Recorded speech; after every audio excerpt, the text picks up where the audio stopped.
Assalamualaikum warahmatullahi wabarakatuh. Salam sejahtera untuk kita semua. Selamat malam rekan-rekan semua di ECF.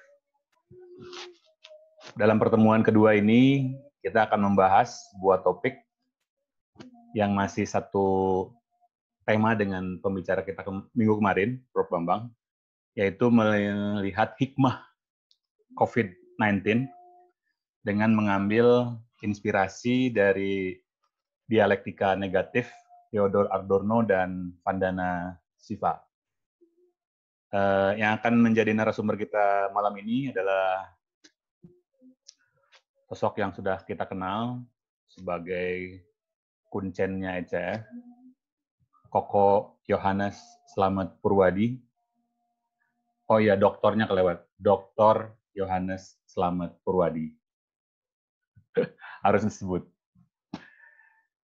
Sedikit perkenalan, beliau, saya biasa menyebut Koko Yo, ada juga yang menyebut Mbah Slamet, terserah mau nyebut apa. Menyelesaikan S1 dari Filsafat Unpar, kemudian S2 dari Notre Dame University, Indiana, USA. Kemudian S3 diselesaikan di Religious Studies, Universitas Gadjah Mada, Yogyakarta. Riset disertasi beliau di Georgetown University, Washington DC. Dan nanti ada kuis bagi para peserta untuk menebak kira-kira umur Kokoyo ini berapa tahun. Melihat tampilan di wajahnya. Gitu. Saya tanya tanggal lahirnya kapan, nggak mau jawab. Beliau sekarang sebagai dosen tetap di Fakultas Filsafat Unpar dan ingin disebut sebagai dosen setengah senior katanya gitu ya. Bukan dosen senior, dosen setengah junior.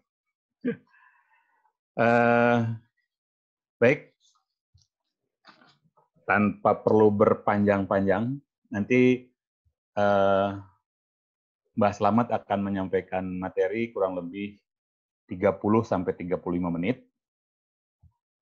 Kemudian akan ada sesi tanya-jawab yang diambil dari pertanyaan-pertanyaan yang ada dalam chat, dan saya sebagai moderator akan memilih pertanyaan mana yang akan diajukan kepada narasumber kita malam ini. Kemudian nanti akan dibuka sesi tanggapan dari peserta untuk pertanyaan yang sudah dijawab oleh narasumber tersebut. Itu kurang lebih nanti akan ada 2 tanggapan dari peserta yang memberi tanggapan kepada pertanyaan dari peserta yang lain atau mungkin memberi tanggapan terhadap jawaban dari narasumber kita malam ini.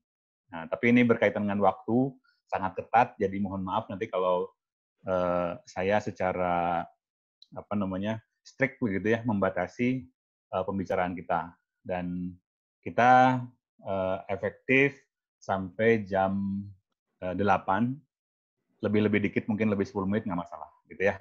Itu mohon perhatian untuk semuanya, dan mohon maaf kalau ada hal-hal yang kurang berkenan berkaitan dengan pembagian waktu yang sangat strict lah begitu ya. Ini berkaitan dengan kegiatan diskusi kita malam ini. Baik, mohon jangan gagal fokus dengan wajah saya yang lagi nyerengeh. Itu penampilan terbaik saya. Terima kasih. Untuk selanjutnya, Bangga dipersilakan kepada Mbah Slamet atau Kokoyo untuk menyampaikan materi, inspirasi, dialektika negatif dari Theodor Adorno dan Vandana Shiva. Dipersilakan. Baik, selamat malam teman-teman, para mahasiswa, dosen, dan juga terutama moderator. Ya. Terima kasih atas partisipasi Anda semua dalam acara pada malam hari ini. Topiknya masih soal hikmah COVID-19. Ya. Saya akan coba untuk share bahan.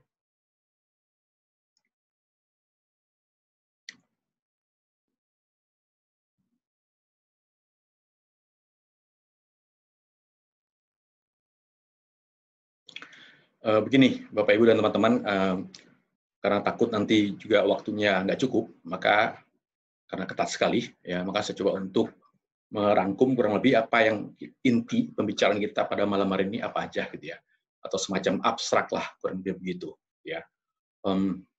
Pertama, kita ingin mempertanyakan kembali ya, ideologi kemajuan atau ideologi of progress yang menjadi syarat berkembangnya peradaban modern yang secara historis berakar pada konstruksi rasionalitas pencerahan. Jadi kita ingin mempertanyakan kembali lewat kasus pandemi COVID-19 ini tentang kemajuan yang kita andaikan atau syarat bagi peradaban. Yang kedua, rasionalitas itu sebetulnya mengandung sisi gelap, yaitu hasrat menguasai realitas secara tak terbatas. Jadi kita mencoba untuk mempertanyakan rasionalitas kita sendiri. Nah, ini bisa dibandingkan dengan konsep will to power dari Nietzsche dan juga bahwa pengetahuan adalah kekuasaan dari Francois Bacon gitu ya. Mengetahui berarti menguasai. Begitu pula cara kerja rasionalitas itu seperti itu.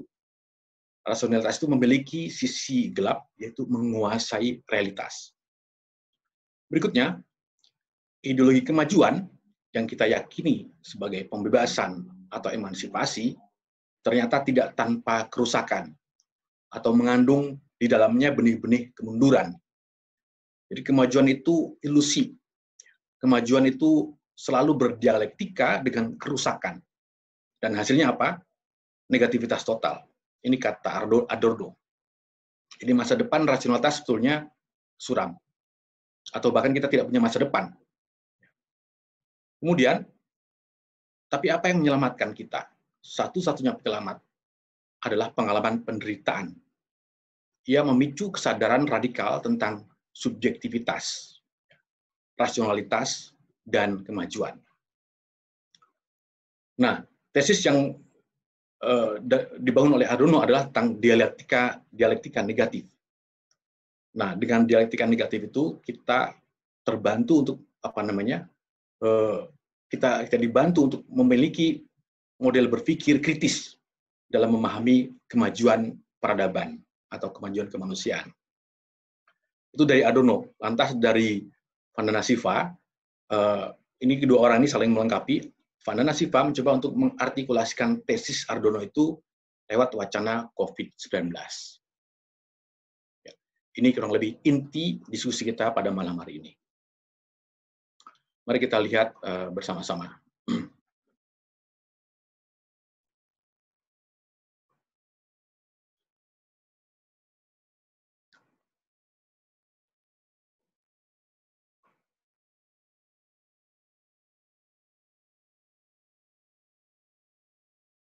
Yun? Sebentar. Ya, oke, udah. Mari kita lihat pengantar. Nah,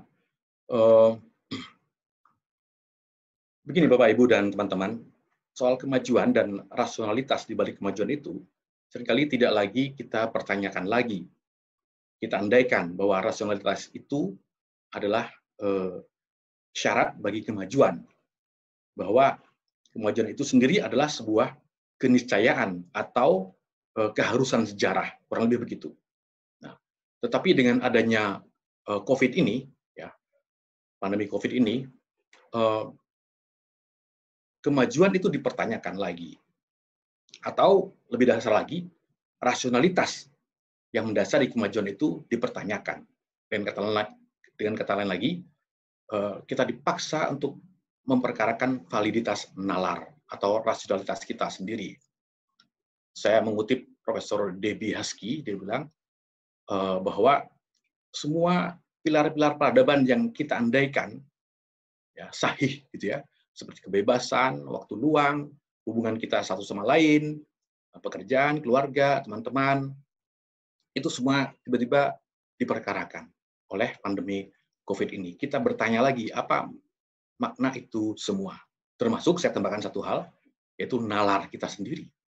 Kemajuan yang kita bangun kita sendiri, kita pertanyakan. Nah, sedikit mengenai model berpikir dialektika negatif. Ya. Jadi ya ini bagian dari teori kritis Max Frankfurt ya yang diketemukan oleh Max Horkheimer. Jadi gagasan ini diketemukan oleh Max Horkheimer. Intinya apa? Intinya teori kritis itu memperkarakan kembali ideal-ideal kemodernan tentang nalar, tentang kebebasan, dan sekaligus juga mengungkapkan atau menemukan penyimpangan-penyimpangan dari ideal kemodernan itu dalam bentuk saintisme, kapitalisme, industri kebudayaan, dan seterusnya.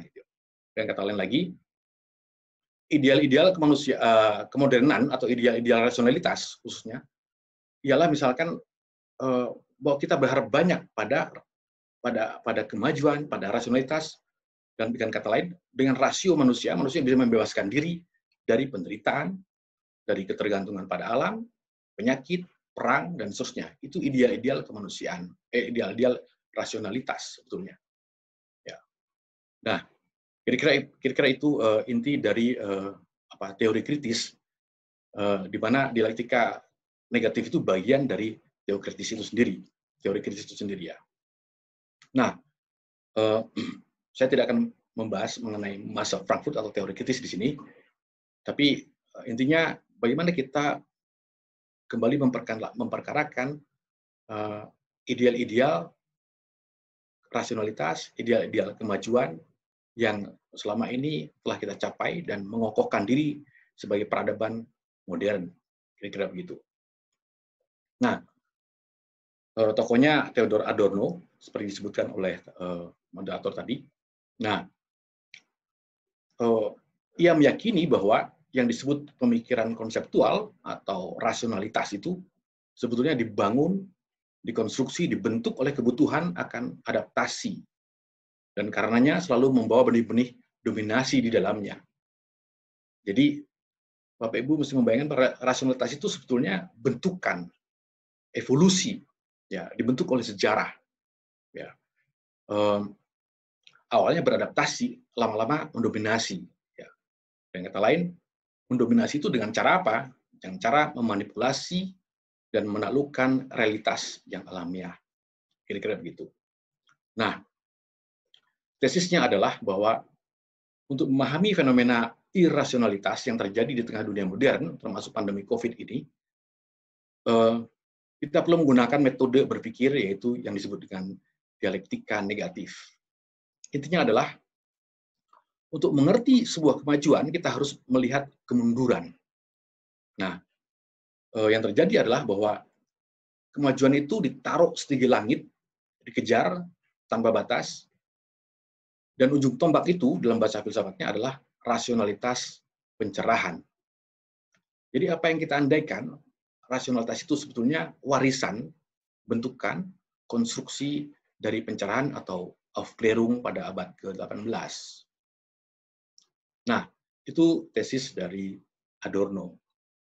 Sekarang tesis dari Vandana Shiva yang melengkapi Adorno juga, mengartikulasikan tesisnya Adorno.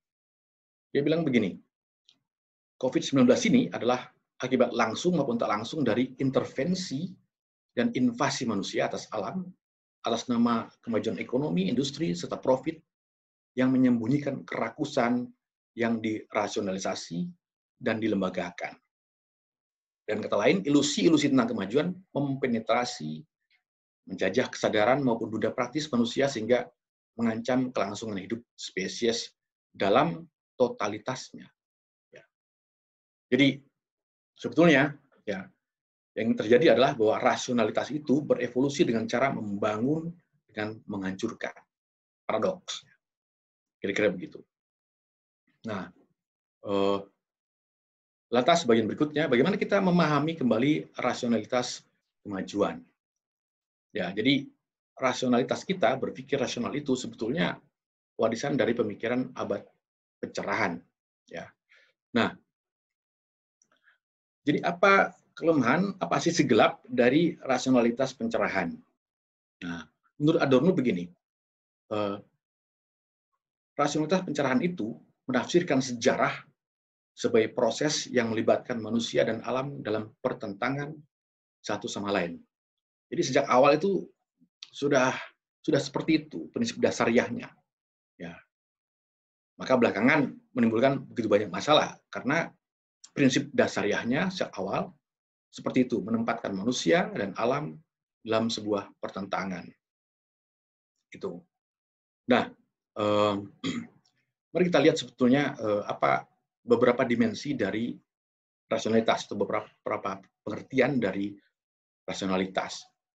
Nah, pada umumnya orang-orang mengafirmasi, ya, mengiyakan pengertian rasionalitas yang dianggap netral sebetulnya, serta syarat mutlak bagi ideologi kemajuan, sehingga tidak lagi perlu dipertanyakan. Semua orang yang pengen maju, peradaban harus maju, hidup manusia harus maju, jadi kemajuan itu tidak lagi dipertanyakan, sudah diandaikan lah gitu ya. Dan sekaligus juga rasionalitas di belakangnya juga tidak perlu dipertanyakan lagi. Nah, secara umum rasionalitas itu artinya reasonableness, ketermasuk akalan dan intelligible atau dapat dimengerti. Ya. Dan ketermasuk akalan dan dapat dimengerti ini itu adalah prinsip dasariah cara berpikir ilmiah pada umumnya. Dan lebih jelasnya lagi, rasionalitas pencerahan itu menjadi paradigma atau model ilmu-ilmu positif, ya, ilmu alam khususnya, yang tujuan akhirnya adalah mengontrol alam. Saya kutip pendapat Habermas di sini. Ya, pentingnya apa yang disebutkan keterukuran, kepastian, itu semua dalam rangka mengkapling realitas, memberikan batasan agar mudah dipahami atau dikuasai. Dalam rasionalitas pencerahan, berpikir itu berarti berpikir linear. Berpikir berarti mengidentifikasi realitas dan merumuskannya dalam pengertian atau teori. Memberi identitas pendeknya pada realitas. Lalu, ternyata ada dimensi lain yang disebut dengan rasionalitas adaptif. Ya, pemikiran yang menyesuaikan diri dengan realitas. Nah, inilah yang salah satu dimensi yang juga melanggengkan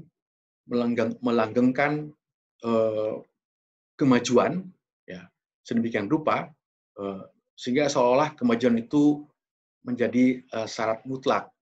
Ya.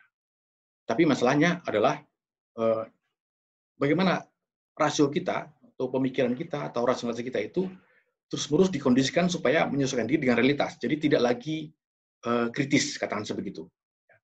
Rasionalitas itu tidak lagi kritis atau tidak punya otokritik diri. Sedangkan dalam pemikiran Plato, ya, rasionalitas itu memiliki dimensi imperatif, bukan hanya adaptif, bukan hanya menyesuaikan diri dengan realitas, tapi juga imperatif. Ya, artinya apa? Suatu pernyataan tentang apa yang seharusnya ada. Jadi rasio dalam hal ini belum dipisahkan secara radikal dari praksis. Nah, mungkin ini kelemahan rasionalitas pencerahan. Di sini Plato menekankan bahwa berpikir berarti pemikiran yang terlibat dengan realitas, bukan mengiyakan saja, bukan menyesuaikan diri saja atau beradaptasi saja, lalu menaklukkan realitas. Dalam konteks platonik, mencari kebenaran adalah sama dengan memperjuangkan realitas itu. Dengan kata lain, rasionalitas itu punya kekuatan untuk mengubah status quo, pendeknya begitu. Nah, apalagi pada dimensi yang berikutnya, rasio itu menjadi instrumental atau rasio itu diinstrumentalisasi hanya sekedar alat untuk mendominasi. Ya, objeknya apa? Ya bumi, alam, dan manusia lain. Nah, di sini terletak juga dosa atau akar dari semua ini adalah logika Aristoteles. Ya. Logika Aristoteles adalah akar dari model berpikir di mana rasio menjadi alat. Ya. Jadi kalau dalam sejarah pemikiran selalu kita temukan akarnya di mana, gitu ya. Ternyata rasionalitas pencerahan itu juga mewarisi pemikiran Aristotelian. Ya. Rasio menjadi alat penguasaan. Lantas melalui proses panjang, ia bertransformasi menjadi rasionalitas ilmiah dan teknologis. Ya. Belum lagi kalau kita tambahkan lagi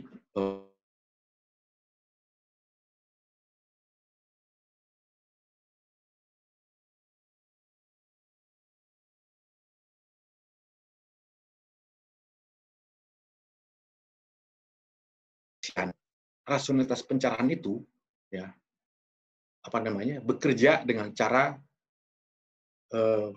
pelan-pelan, tersembunyi, ya, menghancurkan.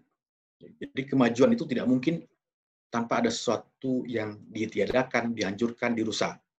Ya, karena apa? Karena prinsip dasarnya itu adaptif, dominasi, kemudian menjadi alat. Ya. Jadi kecenderungan kemajuan rasional menjadi kemunduran irasional adalah sangat mungkin dan banyak buktinya, gitu ya, aktual. Nah, itu pengertian rasionalitas. Sekarang kita lihat sisi irasionalitas peradaban yang mewarisi rasionalitas pencerahan. Ya. Oke, pasti orang pada awalnya, ya, semula rasionalitas itu dipercaya sebagai juru kunci kemajuan dan pembebasan, emansipasi lah, gitu ya. Rasio itu berguna, bermanfaat untuk memanusiawikan manusia. Ya. Kemajuan ilmu pengetahuan membawa harapan besar. Sains itu berjanji akan membebaskan manusia dari kebodohan, juga misalkan dunia medis membebaskan manusia dari penyakit, janji industri untuk membebaskan orang-orang dari jerat beban kerja berlebih. Itu semua harapan besar ketika rasionalitas kemajuan itu ditemukan. Ya. Dengan kata lain lagi, sains dan teknologi ditemukan. Nah, tetapi di sisi lain, rasionalitas yang sama itu juga memiliki sisi irasional, di mana ia memfasilitasi orang-orang untuk menelan ideologi fasis, genosid, dan pengembangan senjata pemusnah massal. Nah, ya kita harus mengikuti pemikiran Adorno, yaitu hidup sekitar tahun 60-an. Jadi masih ada sisa dari ikatan tentang Perang Dunia Kedua dan juga Cold War atau Perang Dingin, gitu ya. Nah, bagi Adorno, kamp konsentrasi Nazi abad ke-20 adalah simbol dari kemunduran, simbol dari irasionalitas dari rasionalitas itu. Ya, dengan kata lain, kita anggap peradaban kita tuh rasional, maju, ilmiah, tapi lihat itu kamp konsentrasi Nazi. Apa yang terjadi? Irasionalitas. Jadi rasionalitas yang sama itu rasionalitas itu tidak memajukan kemanusiaan kalau dipikir-pikir, ya. Ya, kira-kira begitu. Pada masa itu, pada masa Nazi, menjamur apa yang disebut dengan industrial genocide, industri pembantaian sistematik atas manusia dan nilai peradabannya. Nah, kira-kira begitu. Dan bagi Adorno, Auschwitz itu, rumah pembantaian itu, memiliki arti metafisik. Ia memperlihatkan sebuah esensi peradaban sampai sekarang ini. Jadi menurut dia, esensi sejarah adalah proses rasionalisasi yang mendekati malapetaka permanen katastrof, yang menggerogoti peradaban secara perlahan, dan jika kita menghitungnya sebagai totalitas. Misalnya begitu. Ya, misalnya dulu ada ramalan bahwa kalau hulu ledak nuklir di dunia ini misalnya itu diledakkan secara bersamaan, ya bumi akan melenceng dari garis edarnya mengelilingi matahari. Itu artinya kiamat. Artinya kita hidup dalam potensi yang semacam itu. Malapetaka permanen itu menunggu di depan kita dan menggerogoti peradaban kita secara pelan-pelan. Nah, kira-kira begitu ilustrasinya. Jadi pencerahan itu sebetulnya mengalami kemunduran dan menjadi mitos. Ya. Apa masalahnya? Masalahnya adalah rasionalitas pencerahan itu menjadi alat dominasi. Artinya apa? Dia tanpa kapasitas untuk mengkritik dirinya sendiri atau otokritik. Ya, kira-kira begitu. Nah, dalam kondisi seperti ini, berpikir secara dialektik tidak lagi dimungkinkan. Jadi rasionalitas itu menjadi seperti rasionalitas Kartesian, tertutup, ya, dia netral, ya, tidak lagi berdialektika dengan realitas, dengan objek di luar dirinya, ya, semacam itu gambarannya. Bagi dia, kita ini sekarang hidup dalam situasi negativitas total, ya, situasi tanpa harapan, ya. Karena apa? Karena rasio kita itu ya mewarisi rasio pencerahan yang memiliki langgam dasar menguasai, ya, tanpa dimensi autokritik, ya, kira-kira begitu. Apakah ini pesimis? Ya, apa saya kira untuk memacu kita berpikir optimis semacam itu. Kira-kira begitu. Lantas apa jalan keluarnya bagi Adorno? Nah, bagi dia yang paling penting adalah pengalaman penderitaan sebagai titik tolak. Ya. Penderitaan adalah pengalaman objektif. Ya, semua orang mengalaminya saat ini misalnya karena COVID-19. Ya. Ini menjadi titik tolak untuk apa? Untuk mendekonstruksi subjektivitas kesadaran kita sebagai subjek. Ya. Kita merasa terdesak sebagai subjek gara-gara pengalaman negatif atau penderitaan itu. Tapi bukan hanya terdesak saja, tapi juga memicu gagasan yang melampaui subjek, something beyond subjectivity. What next? Apa yang berikutnya harus kita lakukan? Itu pentingnya pengalaman penderitaan. Dengan kata lain, objektivitas memungkinkan lahirnya teori. Ya, makanya ya banyak orang mengadakan webinar seperti ini untuk apa? Untuk melahirkan ya semacam teori-teori, konsep-konsep new normal. Bagaimana kita what next ya? Bagaimana kita mengisi hidup selanjutnya? Kira-kira begitu. Nah, oke, itu pentingnya pengalaman penderitaan. Yang kedua, tugas filsafat itu apa jadinya? Tugas filsafat itu mematangkan teori ya yang mendukung sebuah utopi. Nah, jadi Adorno itu percaya kepada sebuah utopi, situasi yang lain daripada yang sekarang ini. Ya.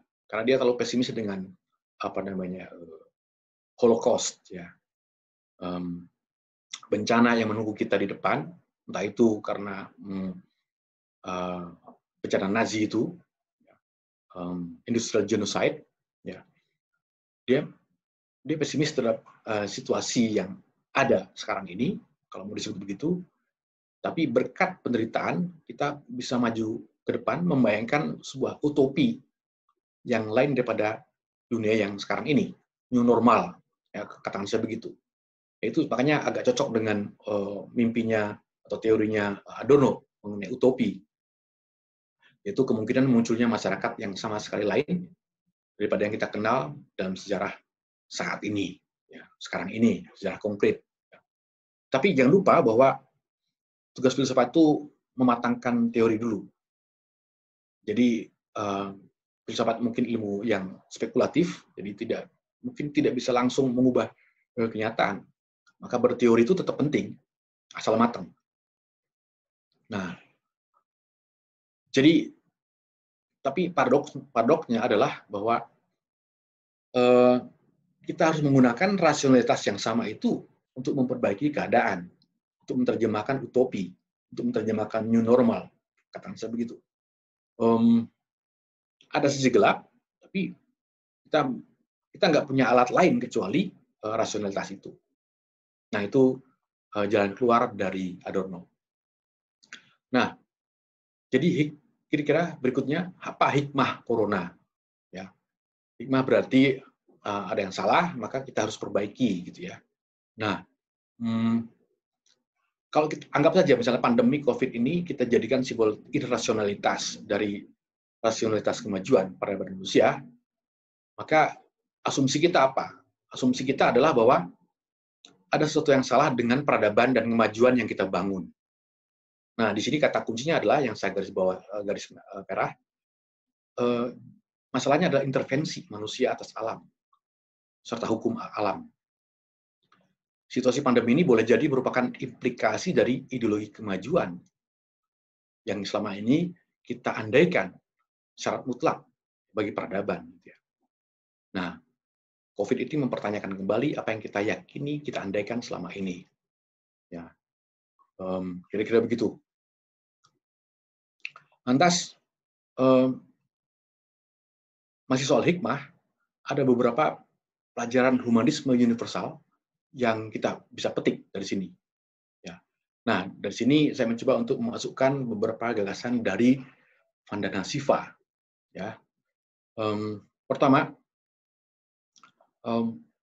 pandemi COVID ini harus dipandang bukan sebagai natural disasters, bukan bencana alam. Nah, mengapa? Karena kita punya referensi bahwa perubahan iklim global itu pun akibat dari ulah manusia itu sendiri. Jadi jangan buru-buru mengatakan bahwa ini bencana alam. Bukan, bencana karena ulah manusia. Nah, dia memberikan bukti-bukti ya.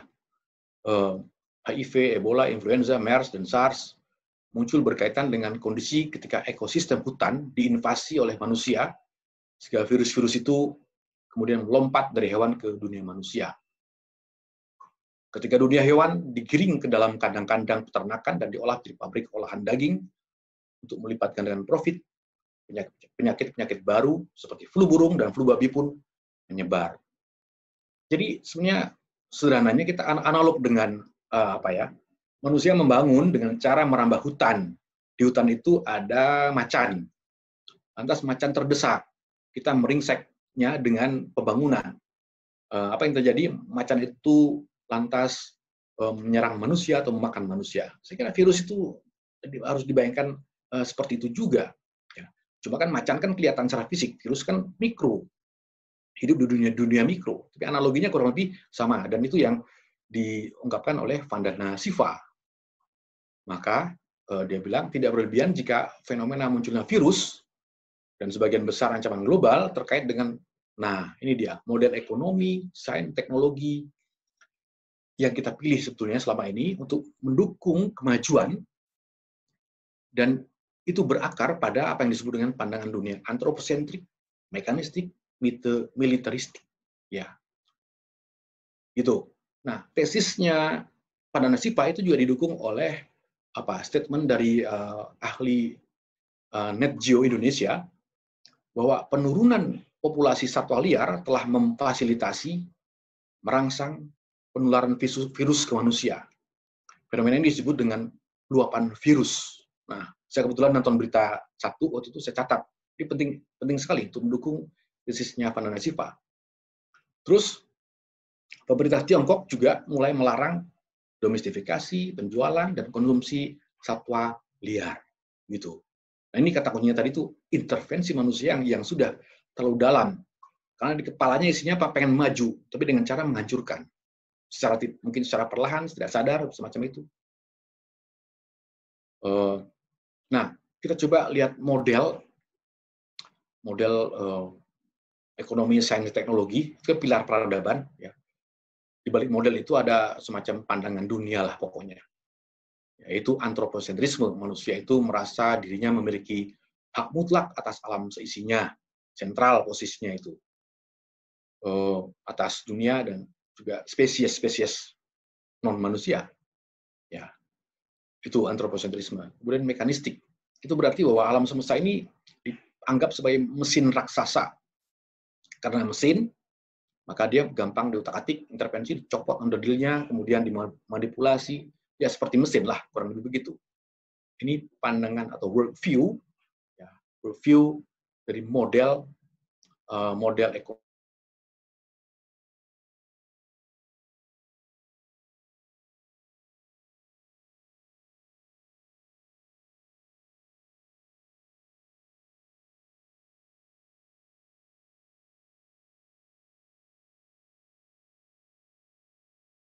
ditopang oleh kekuatan militer untuk mengukuhkan kekuasaan ekonomi atas alam dan manusia yang lain. Ya, saya kira ini terang benderang ya. Kekuatan ekonomi harus didukung oleh kekuatan militer. Maka saya mengutip Herbert Marcuse, dia bilang, welfare state is warfare state. Ya. Artinya kemakmuran terjamin dengan mengawetkan bahaya perang. Saya kira ini masuk akal. Lantas Vandana Shiva juga mencantumkan lagi satu poin, yaitu human greed atau keserakahan. Ya banyak. Ya ada beberapa orang yang mengatakan bahwa kapitalisme itu adalah keserakahan yang dilembagakan. Apa begitu? Ya, yang mungkin bisa kita diskusikan juga nanti. Nah, lantas yang kita lupakan sejak revolusi industri dan kemodernan umumnya adalah melajunya kolonialisasi atas bumi sebagai kehidupan. Nah, ini penting. Itu tuh apa ya? Kolonialisasi itu sampai menggerogoti, maka saya beri tanda kutip, syarat-syarat eksistensi kita dan peradaban kita. Jadi apa ya? Kemajuan peradaban yang kita anggap maju itu sudah menembus batas-batas daya dukung bumi, daya dukung alam. Ya, kira-kira begitu. Bahwa para ilmuwan dari berbagai disiplin ilmu juga sudah menyuarakan soal ancaman kelangsungan hidup manusia sebagai spesies. Ya, pada Nasipa bilang begitu. Ya, kelak ke depan kalau kita seperti ini terus ya syarat-syarat untuk kehidupan atau bereksistensi kita ya lenyap. Ya, kita musnah, ibaratnya begitu. Ya. Nah, juga ada apa namanya pandangan tentang bagaimana kita harus memperlakukan bumi sebagai organisme layaknya kita manusia. Ya, supaya apa? Supaya peradaban ini awet. Ya. Jadi kita tidak menganggapnya sebagai objek, sebagai materi, sebagai mesin tadi itu yang diperlakukan secara rasional tanda kutip untuk profit kita atau keuntungan kita sebagai spesies manusia. Ya, itu. Jadi sekali lagi tesisnya lompatan virus ke manusia bukanlah natural, melainkan sinyal adanya intervensi terhadap dunia atas hingga mengakibatkan deviasi proses-proses mikro di bawahnya. Ya, kita tidak bisa membayangkan seperti kita mendesak harimau, kemudian harimau memakan kita. Virus ini mungkin ya lebih rumit, lebih kompleks prosesnya gitu ya. Tapi intinya adalah intervensi terhadap dunia atas yang mengakibatkan deviasi pada proses dunia mikro, termasuk virus-virus itu. Ya, maka pada awal pandemi kan ada orang yang bilang, ada spekulasi bahwa bumi tengah membersihkan dirinya dari virus bernama manusia. Ya, mungkin ini bisa dibaca sebagai pesan kosmik dan moral dari pandemi ini. Hikmah kedua, fenomena COVID ini adalah juga momentum untuk menyadari bentuk-bentuk potensial dari industrial genocide yang menunggu kita di depan. Ya, apabila kita berpegang teguh pada ideologi kemajuan melalui mesin-mesin dominasi, disebutnya mesin-mesin dominasi, yaitu sains, modal, dan teknologi. Ketiga,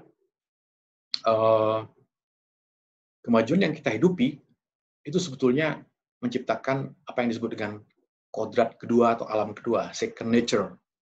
Ya, peradaban kita ini sudah tidak bisa dibalikkan lagi seperti zaman manusia gua, jelas. Ya, persis dengan pandemi ini, tiba-tiba kita diingatkan bahwa kita adalah bagian dari alam mentah.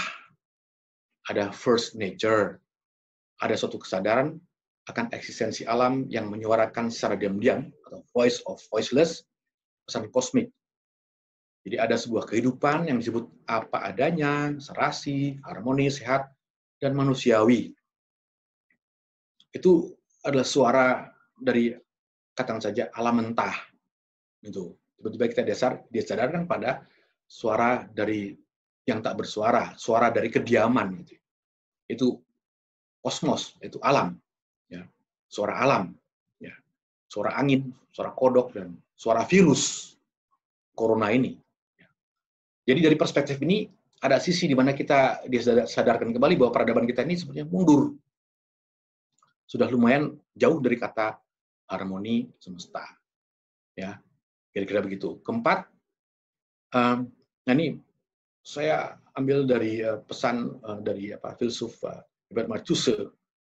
Jadi kita sekarang ini sudah perlu untuk memikirkan entah gimana caranya lah mereduksi konsentrasi dan akumulasi kekuasaan. Kekuasaan apa? Ya macam-macam, ekonomi, politik, ya, teknologi, ya, reduction of power, overdevelopment, pembangunan yang berlebihan, artificial needs, kita kebutuhan yang sebetulnya kita butuhkan atau tidak sebetulnya. Nah, ini semua dipikirkan lagi, ya, apakah kita sungguh-sungguh membutuhkan A, B, C, D untuk hidup ini, atau kita coba untuk memilah-milah mana keinginan, mana kebutuhan semacam itu. Dengan kata lain lagi, kita perlu mempromosikan standar kehidupan kualitatif dengan mengurangi yang kuantitatif. Ya. Persis dunia ini, peradaban yang maju itu adalah peradaban yang bergerak di antara produksi dan konsumsi massal. Nah, seolah kita terkunci di situ. Ya, produksi macet apabila tidak ada konsumsi macet apabila tidak ada produksi, kayak gitu tuh. Nah, itu semua overload sudah. Ya. Kita perlu mengurangi kekuasaan apapun bentuknya. Gitu ya. Kemudian, nah ini juga penting. Ini saya mengutip dari Whitehead, juga perlu ya. The function of reason is to promote the art of life. Akal budi kita, rasionalitas kita sebetulnya punya fungsi untuk mempromosikan seni kehidupan. Yang kata lain lagi, ada sisi imajinatif dalam rasionalitas kita itu yang kurang lebih tidak dimaksimalisasikan gitu. Yang kata lain lagi, pengalaman estetik itu memperkaya pengalaman kognitif dan konseptual. Nah, rasionalitas pencerahan itu persis dia berkutat pada yang kognitif dan konseptual. Ini yang akhirnya melahirkan peradaban ilmiah dan teknologi. Ya. Pengalaman estetik, ya itu apa? Atau bagaimana rasionalitas itu membangun imajinasi atau pengalaman estetik?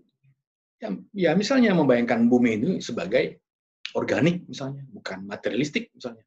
Ini kan seperti bernyawa gitu. Ini kan perlu kualitas-kualitas imajinatif yang ada dalam rasionalitas itu sendiri.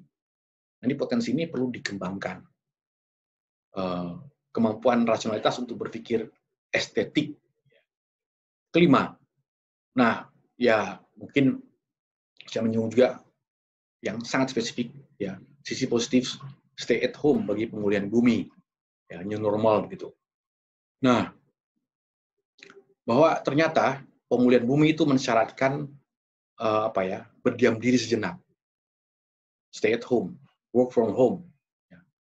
Nah, saya kira Bapak Ibu, teman-teman tahu bahwa para ilmuwan menyatakan bahwa alam pulih ketika tingkat transportasi berkurang selama lockdown, stay at home. Di banyak negara, lubang ozon mengecil ketika asap karbon tak lagi berbondong-bondong menguap ke angkasa. Jadi ada hubungan langsung antara perilaku manusia dan perilaku alam. Yang seperti ini terjadi apabila kita mengadakan pembatasan pergerakan manusia, pembatasan konsumsi energi, dan juga pembatasan mesin-mesin kapitalisme global. Nah, ternyata jika kita melakukan itu, pembatasan itu, jika kita melakukan semedi, diam di rumah, semua itu ternyata berdampak luas bagi alam terutama, gitu ya. Nah, jadi diam di rumah itu ternyata perilaku kita yang juga berefek langsung bagi perilaku alam. Saya kira ini hal yang positif ya, new normal gitu ya. Barangkali kita perlu kembangkan itu. Jadi saya bayangkan begini Bapak Ibu, apakah setuju atau tidak ya, nggak tahu. New normal itu mungkin akan lebih otentik dengan memanfaatkan tradisi stay at home. Jadi setelah pandemi ini kelar, ya tradisi stay at home tetap kita lakukan atau bahkan diformalisasikan oleh negara. Jadi bayangannya begini, karena apa? Karena sangat positif kan, ya semua menikmati oksigen, udara yang bersih gitu ya, gara-gara tingkat transportasi jauh menurun. Pokoknya banyak yang bisa kita catat dengan stay at home ini yang positif ya. Nah, maka dalam bayangan saya nanti setelah selesai new normal itu yang otentik adalah mentradisikan stay at home. Misalnya per triwulan, per 3 bulan. Maaf, Pak Slamet, waktunya ya. Sudah habis. Sudah habis waktunya? Iya. Oke, baik. Baik Bapak Ibu, mungkin itu paparan saya. Maaf kalau misalnya ada yang tidak jelas atau kata-kata yang salah gitu. Nah, kesimpulan mungkin bisa Bapak Ibu baca sendiri. Ya, terima kasih Kang Dudung. Ya, sami-sami. Baik.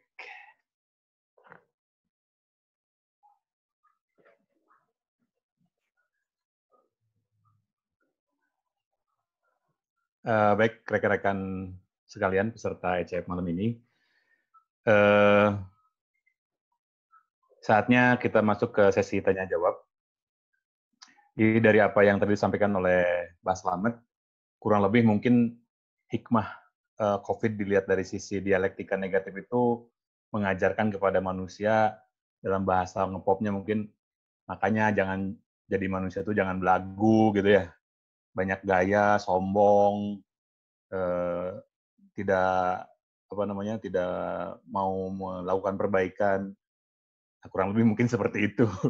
Jadi semacam nyarekan lah gitu ya, nyarekan, memarahi kepada perilaku-perilaku salah dari manusia sebagai komunitas, sebagai spesies. Makanya kemudian diingatkan dengan pandemi ini.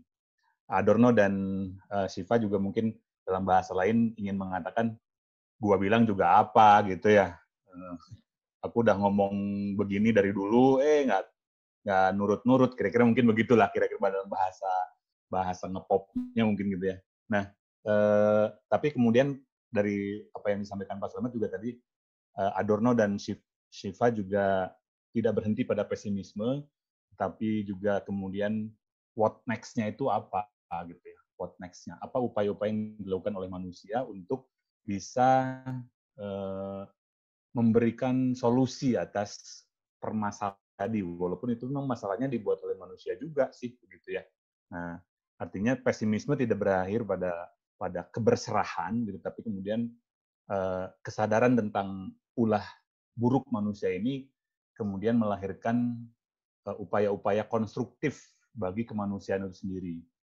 Mari kita perbaiki kerusakan-kerusakan dengan cara mengubah mungkin perilaku baru, memberikan kesadaran baru kepada manusia untuk menciptakan perbaikan-perbaikan. Kurang lebih mungkin demikian.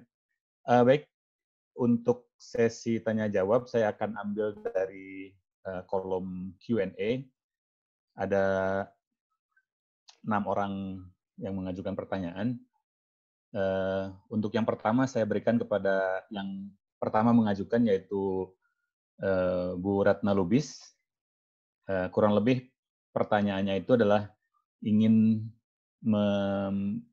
meminta penjelasan dari refleksi sesi ini, hikmah COVID dilihat dari sisi dialektika negatif terhadap sebuah pernyataan dari narasumber yang Bu Ratna ikuti minggu yang lalu, yaitu bahwa terkait juga dengan tadi ada kapitalisme. Capitalism can only work if it encloses commons. Otherwise, there is nothing left to make money on. Jadi kapitalisme hanya bisa bekerja dalam kondisi yang biasa gitu. Kemudian jika tidak terjadi itu, maka tidak ada yang bisa diharapkan untuk membuat duit gitu, untuk menciptakan duit. Berarti kapitalisme butuh kenormalan, butuh sesuatu yang tidak mengganggu proses normalitasnya. Dan itu mungkin yang sekarang juga menjadi tuntutan bagi pemerintah untuk menciptakan new normal ini. Salah satu pihak yang berkepentingan adalah kapitalisme. Mungkin begitu kurang lebih, Bu Ratna ya. Mangga Pak Slamet untuk bisa memberikan sudut pandang dari sesi dialektika negatif terhadap pernyataan ini. Ya, terima kasih Bu Ratna.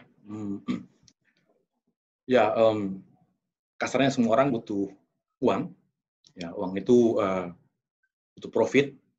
Peradaban ini butuh ekonomi, gitu ya. Itu semua mungkin menjadi ideologi kehidupan kita, ya. Itu. Nah, tapi Vandana Shiva tadi itu mengingatkan kita kalau model dibalik kegiatan ekonomi, sains dan teknologi yang kita pakai seperti ini terus, antroposentrik, kemudian mekanistik, militaristik, ya, dan seterusnya. Beberapa kritik juga berasal dari mazhab sekolah Frankfurt, ya. atau Karl Marx juga masih bisa kita pakai, misalkan begitu. Kalau kita masih pakai paradigma model semacam ini, ya ini yang terjadi, ya. Itu apa? COVID misalkan begitu. Yang terjadi apa? Pemanasan global. Karena di balik kegiatan ekonomi, politik, sains, teknologi itu ada worldview, ada pandangan dunia, ada model, ada paradigma berpikir tentu yang roh yang menghidupi ya model-model itu, ya model ekonomi, sains, dan teknologi itu ya. Nah, itu yang pertama. Jadi model itu sendiri mempengaruhi bagaimana ekonomi bekerja, kapitalisme global bekerja, gitu ya. Maka saya nggak tahu apakah ada model-model yang lain. Begini, dulu waktu saya mahasiswa itu ada seorang pemikir, ya aku lupa namanya persis. Dia berteori atau berteori tentang konsep enough ekonomi, ya, ekonomi yang berkecukupan, ekonomi yang cukup, gitu ya. Ya sulit untuk menentukan batas-batas yang cukup itu seperti apa.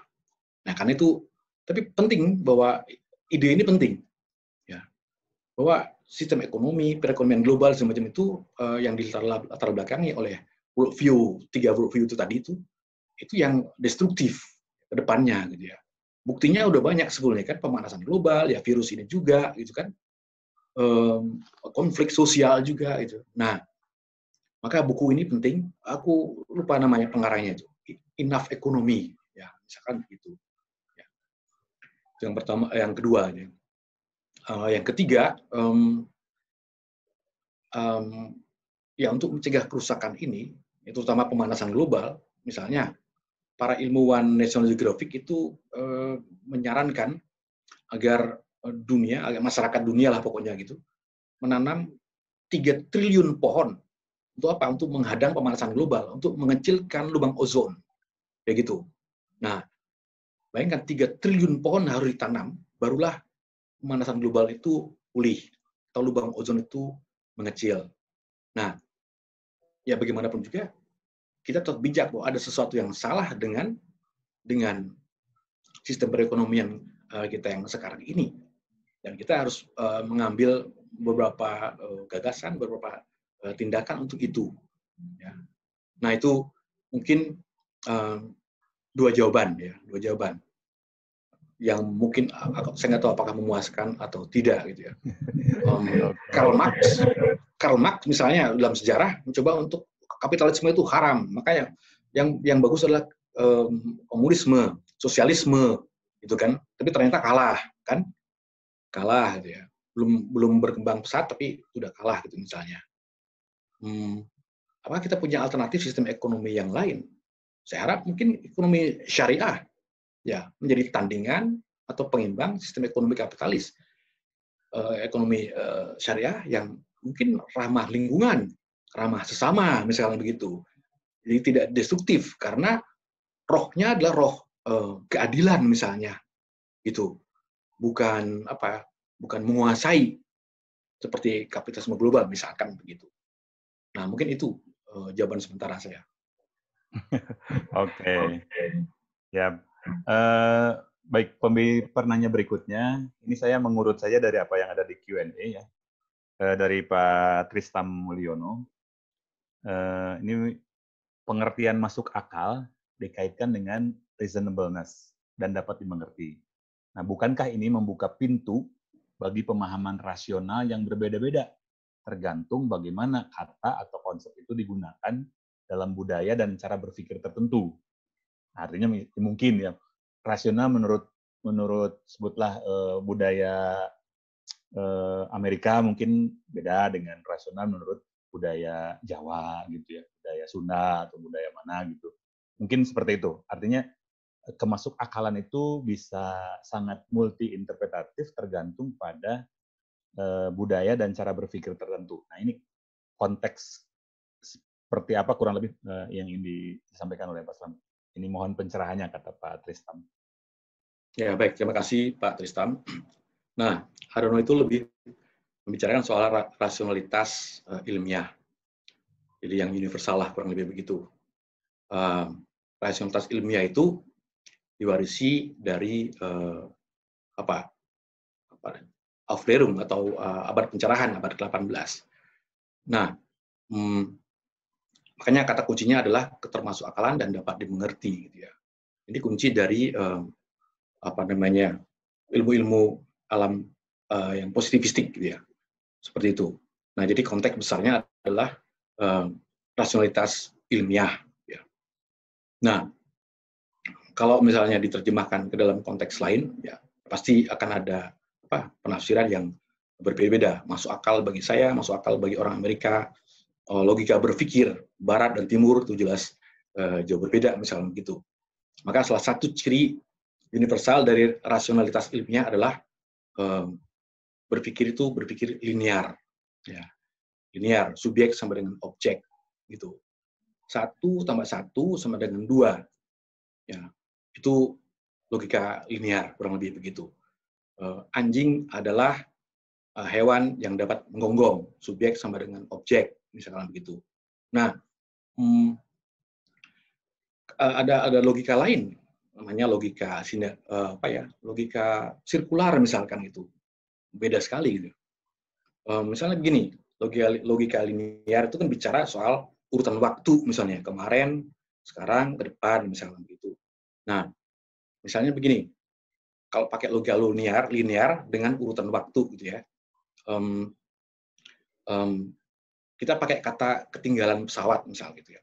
Kita ke bandara, kemudian karena kita telah datang, maka kita ditinggal oleh pesawat.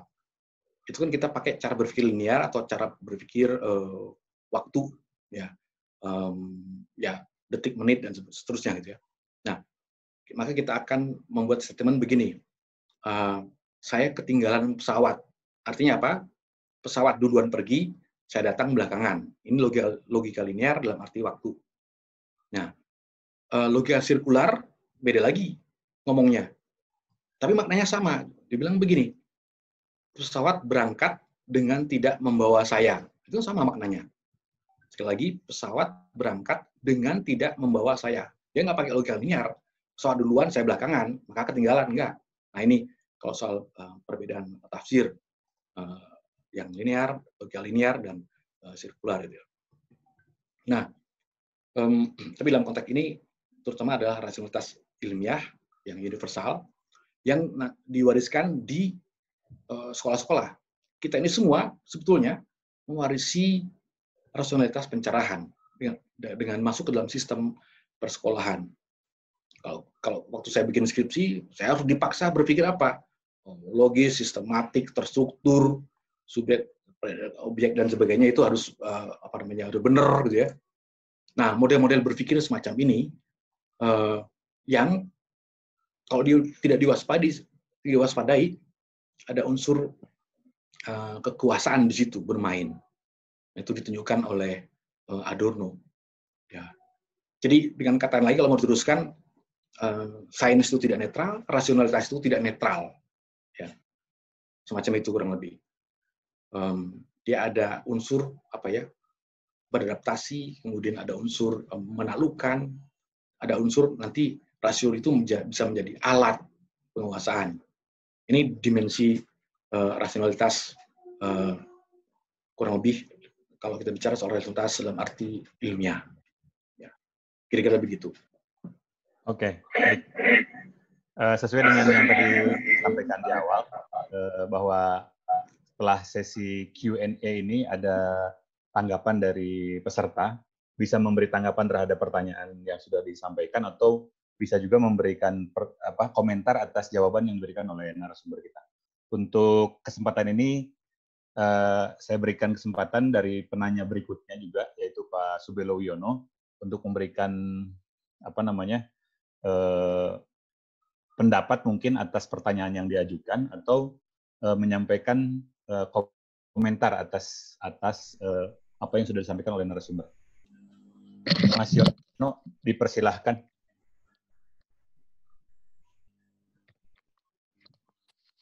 Tes. Mana, Mas Yono? Sudah masuk ini? Sudah, Mangga. Ya, saya tadi sempat merenung ya, karena memang Oh ya kadang-kadang Mas, saya... sorry dipotong. Oke. Waktunya maksimal 5 menit ya. Oh siap, saya lihat Oke. jam. Siap. Terus Ya. nanti yang berikutnya, yang kedua, kesempatan kedua saya berikan kepada Saudara Satria Aditama ya untuk menyampaikan konteks yang sama seperti yang disampaikan Pak Subelo.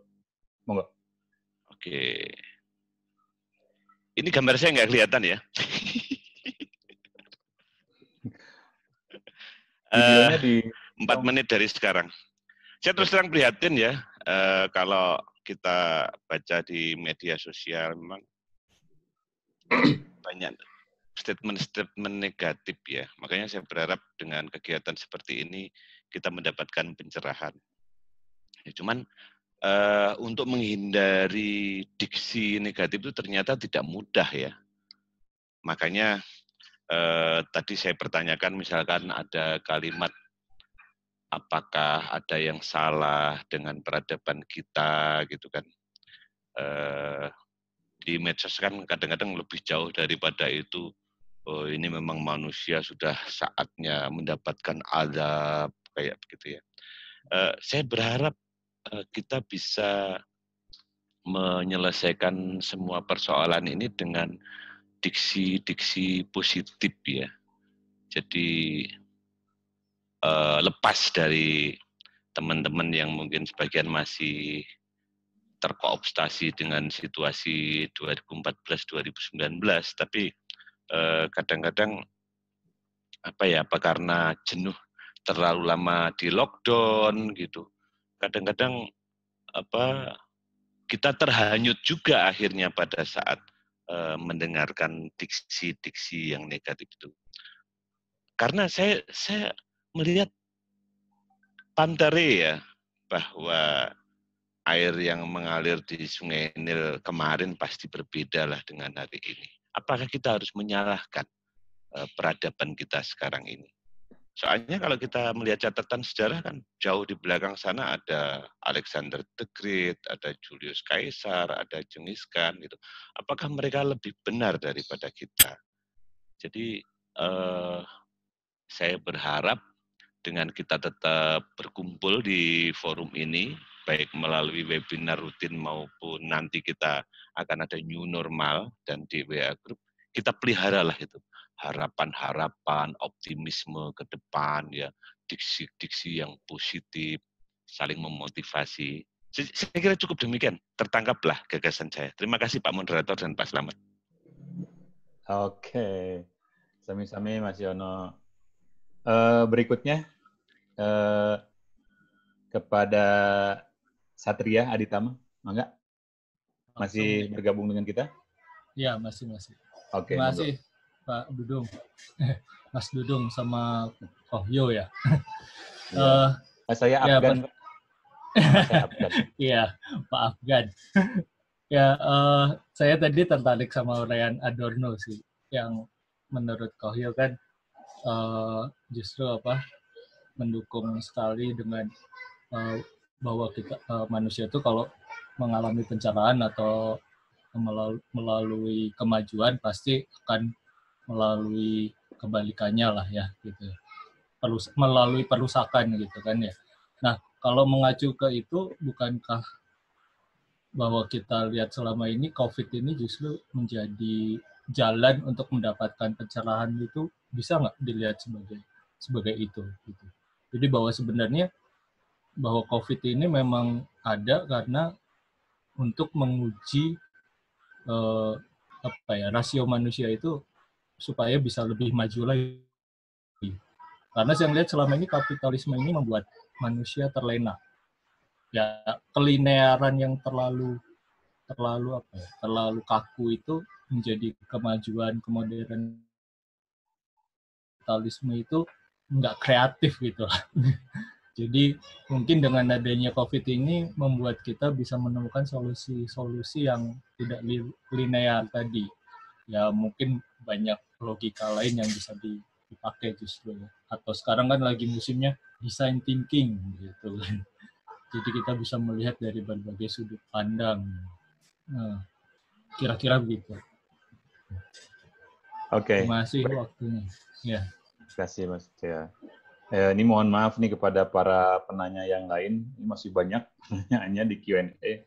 Ada dari Pak Theodorus Pangalila, dari Devi Carolina, dari Pak Kang Johannes Wahyu. Baik, mungkin untuk selanjutnya ada closing statement dari Pak Slamet, Mas Slamet, monggo. Kita sampai jam 20.10 kelihatannya. Ya, saya menggarisbawahi satu statement kecil dari Mas Subelo tadi bahwa ya apa bedanya dengan masa lalu gitu ya, ada orang-orang besar masa lalu dengan sekarang ini gitu ya, terutama terkait dengan kehancuran malapetaka global. Ya, kata saya begitu. Yang disebut global itu apa? Misalnya ya COVID ini juga iya global, kemudian pemanasan global, ya. Karena memang sejak sains itu ditemukan dan berkembang dan rasionalitas itu ditemukan, memang wajah dunia itu agak sangat jauh berbeda gitu ya. Terutama ketika sains itu berkembang menjadi teknologi, dan teknologi itu akhirnya dipakai untuk mendukung industri. Industri itu sifatnya melibatkan produksi dan konsumsi massal. Nah, itu titik problemnya di situ. Ya. Titik problemnya di situ. Ketika semua menjadi masif, ya, konsumsi dan produksi yang digerakkan oleh ilmu pengetahuan dan teknologi, nah, implikasinya menjadi masif juga. Itu bedanya dengan dunia kuno, gitu ya. Jelas pakai kuda, kereta kuda, dan pakai mobil, efeknya ke alam pasti beda, gitu kan. Nah, sementara mobil itu diproduksi secara massal, akhirnya mengganggu keseimbangan alam, misalkan begitu. Ya, makanya saya suka dengan Vandana Shiva. Dia bilang hati-hati bahwa ini jangan dianggap sebagai natural disaster, ya. Ini ulah manusia, persis Bang siapa tadi yang kedua mengingatkan kita juga gitu ya, supaya kita bersikap arif dan bijaksana gitu ya. Kita perlu memikirkan itu di reduksi of power itu. Tapi bagaimana caranya gitu ya? Bahwa kemarin kan mesin-mesin kapitalisme global kan berhenti tuh awal-awalnya kan, lockdown segala macam itu, mesin pabrik dan sebagainya berhenti. Apa yang terjadi? Udara bersih, misalkan tuh. Nah, apakah kita akan mengurangi derajat ya aktivitas mesin-mesin kapitalisme ini secara global pada waktu tertentu misalkan atau tidak? Atau bagaimana pengaturannya? Itu pasti akan menjadi rumit ya. Tapi misalnya tadi itu, misalnya stay at home itu kelak setelah new normal itu menjadi kebijaksanaan nasional, misalnya saya kira baik juga, konkret. 3 bulan sekali kita tinggal di rumah, gitu. Toh tidak mengganggu perekonomian, tapi bumi pulih kan. Jadi setahun itu kita stay at home sebulan, ya, selama 1 bulan. Lalu kita undang para ahli untuk menguji efeknya bagaimana ke alam semesta ini. Ya, ke lingkungan kita. Apakah ekonomi terganggu atau tidak? Bagaimana dengan alam? Nah, itu akan melibatkan perguruan tinggi juga saya kira untuk diriset. Karena memang kita sudah terlalu jauh, udah keterlaluan. Makanya dibilang Vandana Shiva bilang itu ada istilah, aku lupa tadi di teks itu. Kita sebenarnya melakukan perang terhadap bumi ini sebetulnya, secara nggak sadar. Nah, semua itu harus dikurangi. Ini saatnya untuk mengurangi. Ya.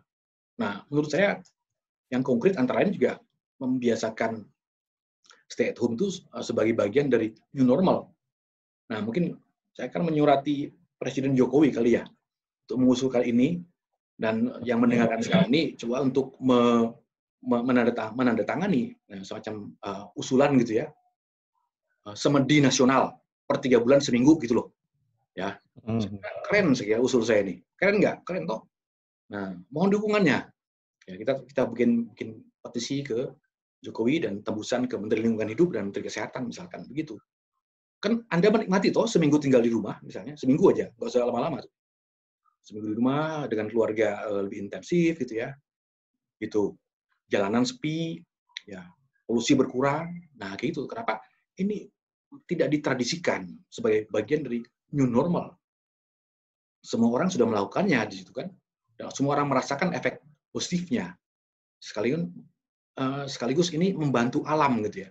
Kapan kita punya rencana sengaja untuk membiarkan alam memulihkan diri? Nggak ada kan? Nggak ada.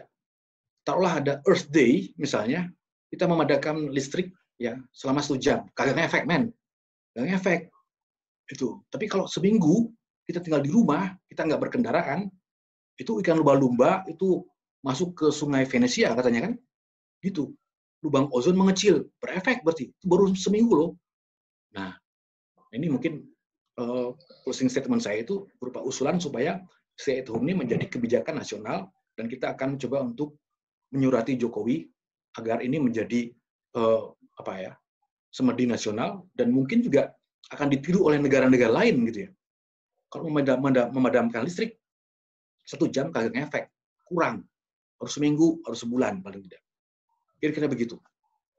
Terima kasih. Oke, baik. Terima kasih Mbak Slamet. Terima kasih juga kepada semua penanya yang mohon maaf ini karena keterbatasan waktu tidak bisa tidak bisa dielaborasi secara memuaskan semuanya. Terima kasih pada semua penanya, kepada rekan-rekan yang sudah hadir pada malam hari ini.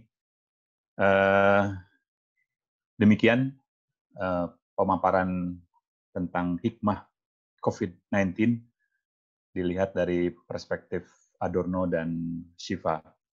Semoga kita bisa mendapatkan hikmah dari apa yang sudah dijelaskan tadi, mengajarkan kepada kita mengenai kerendah hatian terhadap alam, tahu diri bahwa kita sangat tergantung kepada alam, dan untuk itu kita bisa berbuat yang sebaik-baiknya untuk kontinuitas daya dukung alam bagi kehidupan manusia. Dengan cara yang sederhana, yang bisa kita lakukan, ya kita bisa lakukan. Mungkin demikian. Untuk minggu depan, diingatkan ada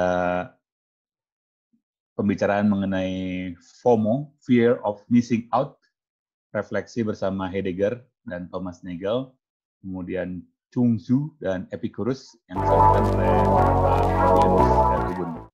Sampai jumpa minggu depan, teman-teman semuanya.